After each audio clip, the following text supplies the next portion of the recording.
नमस्कार, मी आशिष मगर. स्वागत आहे तुमचं एटीएम गुरु या यूट्यूब चॅनलवर. बघा, सध्या मनोज जरांगे पाटलांनी जी जालनामध्ये सभा घेतली त्या सभेला 1.5 कोटी इतके मराठा बांधव आलेले होते, असा जालना पोलिसांकडून आकडा आलेला आहे. बरोबर आहे. 1.5 कोटी लोक एखाद्या सर्वसामान्य घरातल्या गरीब मुलाच्या कार्यक्रमाला येणं ही महाराष्ट्रातीलच नव्हे तर संपूर्ण जगातील एकमेव अद्वितीय अशी घटना आहे, जिचं रेकॉर्ड ब्रेक गर्दीचं गिनीज बुक ऑफ वर्ल्ड रेकॉर्डनं सुद्धा घेतलेलं आहे. आता पहा, मनोज जरांगे पाटील हे एका दिवसात एवढे झाले का? नाही. महत्वाचं काय आहे की मनोज जरांगे पाटलांना ज्या दिवशी आंतरवली सराटीच्या आंदोलनावर 1 सप्टेंबरला लाठी हल्ला झाला, त्या दिवशी सगळ्या महाराष्ट्राला मनोज जरांगे पाटील नव्यानं माहीत झाले. तत्पूर्वी काही लोकांपर्यंत ते गेले होते. मराठा आरक्षणाच्या लढ्यामध्ये ते बऱ्याच दिवसापासून काम करत आहेत. पण त्या दिवशी जेव्हा हे लाठी हल्ला झाला त्यावेळेला सगळ्या महाराष्ट्राला मनोज जरांगे पाटील माहीत झाले. त्यानंतर त्यांनी लाठी आल्यानंतरही अत्यंत आक्रमकपणे मागणी आपली लावून धरली आणि त्याच्यामुळे शासनाला त्यांच्यापर्यंत जावं लागलं. शासन त्यांच्यापर्यंत गेलं आणि शासनाला त्यांनी 40 दिवसाचा अल्टिमेटम दिलं. या 40 दिवसाच्या अल्टिमेटमसाठी 10 दिवस बाकी असताना त्यांनी एक सभा घेतली. या सभेसाठी त्यांनी पूर्ण महाराष्ट्र पिंजून काढला आणि महाराष्ट्रातल्या मराठ्यांना आंतरवली सराटी येथे येण्यासाठी निमंत्रण दिलं आणि त्यांना सांगितले की जर आरक्षणाची लढाई आपल्याला लढायची असेल तर आपली एकजूट सगळ्यांना दिसली पाहिजे. आणि त्या निमित्तानं सगळे मराठा बांधव तिथे हजर झाले आणि 1.5 कोटी इतके मराठा बांधव तिथे पोहोचले. पण हे सगळं घडलेलं असताना जरांगे पाटलांच्या एका आवाजावर एवढे लोक तिथं का जमावेत, हा महत्वाचा मुद्दा आहे. पण त्याही पेक्षा मोठी गोष्ट अशी आहे की जरांगे पाटील हे जरांगे पाटील म्हणून मराठ्यांचं किंवा मराठा समाजाचं नेतृत्व म्हणून जे उदयाला आलं ते असं एकाएकी उदयाला आलं का? नाही, निश्चितचपणे नाही. जरांगे पाटील सुरुवातीला काँग्रेसमध्ये होते. ते कसे काँग्रेसमध्ये गेले आणि त्यांनी काँग्रेस कशी सोडली या बाबतीत आपल्याला या व्हिडिओमधून आपल्याला माहिती पाहायची आहे. पहा, सर्वप्रथम जरांगे पाटील हे मूळ बीड जिल्ह्यातले होते. बीड जिल्ह्यामध्ये त्यांचं मातोरी नावाचं एक गाव होतं. त्या गावामध्ये ते राहत होते. 12वी पास झाले. घरी अत्यंत शेती कमी, अत्यंत हालाकीची आणि गरिबीची परिस्थिती.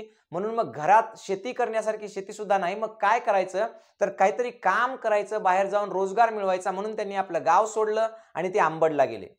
अंबडला एका हॉटेलवर वेटर म्हणून राहू लागले. हॉटेलवर वेटर म्हणून राहत असताना त्यांच्या बऱ्याच लोकांशी ओळखी झाल्या आणि त्यांना लहानपणापासूनच म्हणजे त्यांच्या 11वी 12वी पासूनच त्यांना सामाजिक कार्य करण्याची खूप आवड होती. कुणाचा ऍक्सिडेंट असेल, कुणाची भांडणं असतील, कुणाचं काही पण असो, कुणाचं अडलं नडलं जे काही असेल ते त्याच्यामध्ये जरांगे पाटील उत्स्फूर्तपणे सहभाग घ्यायचे आणि लोकांना मदत करायचे. कुणाची लग्न असतील, कुणाची मयत असेल, या प्रत्येक गोष्टीमध्ये ते प्रत्येकाला मदत करण्यासाठी जायचे आणि त्यांचा याच्यामुळे संपर्क वाढत गेला. याच काळामध्ये त्यांच्यासोबत काही काँग्रेसची मंडळी जुळली जी की तरुण होती आणि या तरुणांसोबतच मग त्यांनी काय केलं, काँग्रेसचा कार्यकर्ता म्हणून काम करायला सुरुवात केली. आता हॉटेलचं काम सोडून ते काँग्रेसचे कार्यकर्ते म्हणून काम करू लागले. काँग्रेसचं काम करत असताना त्यांच्या कामाचा धडाका इतका जबरदस्त होता, इतका मोठा आवाका होता की एका हॉटेलवर काम करणाऱ्या व्यक्तीला काँग्रेसचं युवकचं जिल्हा अध्यक्षपद मिळालं. बघा, विचार करा, हॉटेलमध्ये काम करणाऱ्या मुलाला काँग्रेस जिल्हा अध्यक्षपद मिळालं युवकचं. आता युवकचं जिल्हा अध्यक्षपद मिळाल्यानंतरही त्यांनी भरपूर जोमाने काम केलं. त्यांच्या कामाचा धडाका इतका जबरदस्त होता की त्यांची सगळीकडे ओळख व्हायला लागली आणि एक लढाऊ, आक्रमक आणि जिद्दी नेता म्हणून त्यांची ओळख व्हायला लागली. पण नेमकं याच वेळेला काय झालं की 13 फेब्रुवारी 2003 ला एक पुस्तक प्रकाशित झालं. त्यांनी अख्खा महाराष्ट्र ढवळून निघाला. पुस्तक होतं जेम्स लेन यांचं आणि त्या पुस्तकाचं नाव होतं Shivaji, the Hindu king in Islamic India. पहा, म्हणजेच पुस्तकाचं नाव होतं की शिवाजी महाराज एक हिंदू राजा जो की मुस्लिम इंडिया मधला आहे. म्हणजे पहा, या पुस्तकाला जेव्हा पब्लिश केलं तर ऑक्सफर्ड पब्लिकेशन याला पब्लिश केलं होतं आणि जेम्स लेन याचे लेखक होते. जेम्स लेननी या पुस्तकाच्या प्रकरणामध्ये पहिले असं लिहिलेलं होतं की मला शिवाजी महाराजांची ओळख कशी झाली, तर मला ती एका मित्राकडून झाली आणि मग त्या बाबतीत त्यांनी सगळं लिहिलं आणि त्या पुस्तकाच्या पेज नंबर 93 वर जेव्हा राष्ट्रमाता जिजाऊंचा उल्लेख आला तिथे मात्र त्यांनी जिजाऊंची बदनामी होईल आणि शिवरायांची बदनामी होईल असं काहीतरी वेगळा मजकूर तिथं लिहिला आणि त्याच्यावरून संपूर्ण महाराष्ट्र पेटला. मग महाराष्ट्रामध्ये जागोजागी आंदोलनं व्हायला लागली. त्याबरोबरच महाराष्ट्रातून ज्या ज्या व्यक्तींनी त्यांना हे पुस्तक लिहिण्यासाठी म्हणून मदत केली त्या त्या व्यक्तींवर, त्या त्या संस्थांवर हल्ले व्हायला लागले. त्याच्यामध्येच महाराष्ट्रामधून त्यांनी 2 व्यक्ती म्हणजे एका व्यक्तीचं आणि एका संस्थेचं सहकार्य घेतलं असं सगळेजण म्हणतात. त्यामध्ये एक होते बाबासाहेब पुरंदरे आणि दुसरी होती ती संस्था भांडारकर प्राच्यविद्या संस्था. तर या संस्थेवर जेव्हा हल्ला झाला तेव्हा संभाजी ब्रिगेड ही संघटना आणि त्याचबरोबर इथेही मराठा युवक होते, त्यांनी या संस्थेवर हल्ला केला, संस्थेची पूर्ण कपाटं फोडून टाकली, पुस्तकं इकडं नसताना भुक्त केले आणि त्याचबरोबर पुण्यामध्ये इतका जबरदस्तरित्या या प्रकरणाचा इम्पॅक्ट झाला की पुण्यामध्ये जागोजागी आंदोलनं झाली आणि या आंदोलनाच्या वेळेस जरांगे पाटलांनी सुद्धा या आंदोलनामध्ये सहभाग घेतला।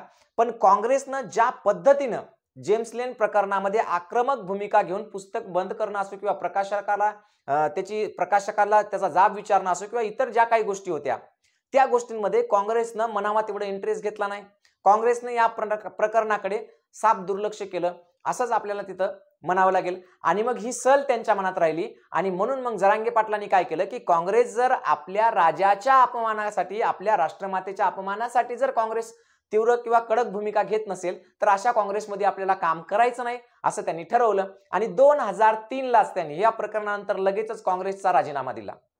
मग काँग्रेसचा राजीनामा दिल्यानंतर त्यांनी काय लगेच बाकी सगळे कामं सोडले का नाही, तर त्यांनी काय केलं, काँग्रेसचा राजीनामा दिल्यानंतरही त्यांनी सामाजिक कार्य चालूच ठेवलं, वेगवेगळ्या गोष्टींसाठी, शेतकऱ्याचा असो किंवा गोरगरीब ग्रामीण लोकांचा असो किंवा मराठा आरक्षणाचा असो किंवा मराठा बांधवावरील अन्यायाचा असो, या बाबतीत त्यांनी आंदोलन चालूच ठेवली आणि याच आंदोलनाच्या पार्श्वभूमीवर, याच त्यांच्या आक्रमकतेच्या पार्श्वभूमीवर त्यांनी शिवबा नावाची एक संघटना स्थापन केली आणि त्या शिवबा संघटनेमधूनच मग ते वेगवेगळ्या मराठा समाजाच्या मागण्यांबद्दल काम करू लागले।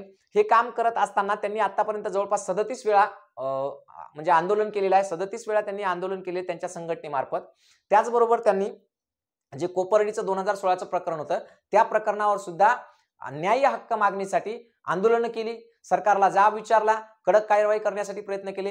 त्याच वेळेला आणखी एक महत्त्वाची घटना घडली होती की कोपर्डीच्या अहमदनगरच्या सत्र न्यायालयामधून जेव्हा आरोपींना नेण्यात येत होतं तेव्हा 4 युवकांनी त्यांच्यावर हल्ला केला आणि त्यांना मारहाण केली। तर असं म्हटलं जातं किंवा असं त्यावेळेस म्हटलं गेलं की हे जे 4 कार्यकर्ते आहेत हे शिवबा संघटनेचे आहेत। त्या बाबतीत मनोज जरांगे पाटलांची मुलाखत सुद्धा घेण्यात आली, त्यांना सुद्धा विचारण्यात आलं होतं की हे शिवबा संघटनेचे आहेत का, तेव्हा जरांगे पाटलांनी असं सांगितलं होतं की हे शिवबा संघटनेचे नाहीत, तरी सुद्धा त्यांनी ज्या भावनेनं हल्ला केला, ती जी सामाजिकतेची भावना होती, ती जी चीड होती, त्या चिडेतून उद्विग्नतेतून त्यांनी ते हल्ला केलेला आहे। त्यामुळे ते जेलमधून बाहेर येईपर्यंत किंवा ते जेलमधून त्यांना कसं सोडवता येईल या सगळ्या गोष्टीसाठी शिवबा संघटना प्रयत्न करेल आणि तुम्हाला ते 4 युवकच सांगतील बाहेर आल्यावर की मी त्यांच्यासाठी काय केलं ते, असंही ते म्हणले। आणि हा सगळा प्रवास त्यांचा सुरू झाला आणि मग यातूनच जरांगे पाटलांची ओळख झाली सगळ्या महाराष्ट्राला। बघा 22 ऑगस्ट 2023 ला एक मुंबईला बैठक झाली होती। या बैठकीमध्ये मुख्यमंत्र्यांसोबत जी काही मराठा समाजाची नेते मंडळी म्हणून किंवा समन्वयक समितीमधले जे लोक होते त्याच्यामध्ये जरांगे पाटील सुद्धा होते आणि त्याच्यातच मराठा आरक्षणाच्या बाबतीतली म्हणजे पुढची आपली दिशा काय असेल यासाठीची ती मीटिंग होती। पण तिथं मनोज जरांगे पाटील यांनी बरेचसे मुद्दे उपस्थित करण्याचा प्रयत्न केला, परंतु 22 ऑगस्टच्या सभेमध्ये जरांगे पाटलांना कवडीचीही किंमत तिथं देण्यात आलेली नाही, कारण त्यांची देहयष्टी, त्यांचं बोलणं वागणं त्याच्याकडे फारसं लक्ष दिलं नाही, त्यांना कोणी गांभीर्यानं घेतलं नाही। पण त्यानंतर त्यांनी लगेच आंतरवल्ली सराटी येथे उपोषण चालू केलं। 29 ऑगस्टला 1 सप्टेंबरला तिथं मारहाण झाली आणि जरांगे पाटील संपूर्ण महाराष्ट्रभर पोहोचले। ज्या शिंदे साहेबांच्या मीटिंगमध्ये त्यांच्या वजनाला किंवा त्यांच्या शब्दाला किंवा त्यांच्या बोलण्याला जेवढं महत्त्व दिलं नाही, त्याच सरकारच्या मंत्र्यांना, त्याच सरकारला शेवटी त्यांनी स्वतःकडे बोलून घेतलं, स्वतःकडे येण्यास भाग पाडलं आणि हा एवढा सगळा मोठा मोर्चा घडून आणला। तर बघा, ही आहे जरांगे पाटलांची थोडक्यात माहिती। तुम्हाला आवडली असेल तर नक्की शेअर करा आणि माझ्या चॅनलला लाईक करा, सबस्क्राईब करा, कारण इथून पुढे असेच करंट विषयावरचे असतील किंवा समाज या विविध गोरगरीब जनतेच्या आक्रोशाबद्दलची असतील ती सगळी माहिती तुमच्यापर्यंत नियमितपणे मी असाच पोहोचवत राहील। धन्यवाद। जय हिंद, जय महाराष्ट्र।